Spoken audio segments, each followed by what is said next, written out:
temple that was called the Temple of the Golden Buddha. And there was a huge statue of a golden Buddha.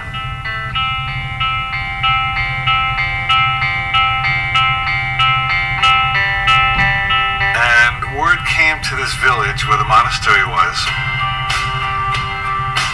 that an army from a neighboring country was about to invade.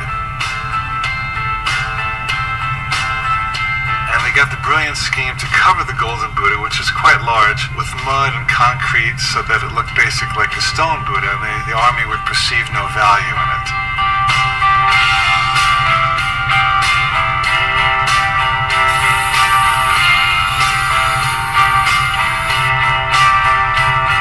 And sure enough, this army rolled in with its caissons and weapons.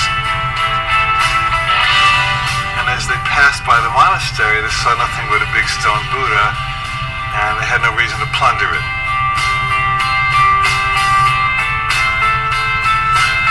Well, years went by because the army continued to occupy it, until there was a time in the monastery in the village when no one remembered that the Buddha was golden. Until one day, a young monk was sitting on the Buddha meditating on his knee, and as he got up, a little piece of concrete happened to crack off, and he saw something shiny. He realized it was gold under there, and so he ran to his fellow monks and said, "The Buddha's golden, the Buddha's golden." They all came out, and they realized he was telling the truth, and they took their picks and hammers, and eventually they unearthed the golden Buddha.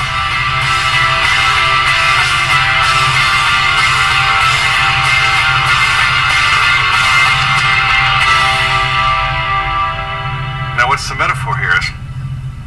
The metaphor is that each of us is golden by nature. We were born golden, we were born high, we were born knowing, we were born connected to our bliss, we were born knowing truth, we were born knowing everything that every great spiritual master has ever said. We were one with the Christ, the Buddha, everyone. But then we went to school and they said you have to dress like this, and this is what boys do, and this is what girls do, this is what black people do, this is what white people do, on and on and on. And so we developed a casing of stone over the Buddha, to a point where at a young age, maybe 4, 5, 6, or 7, we believed that we were the stone Buddha, not the golden one. And then something comes along that cracks our casing.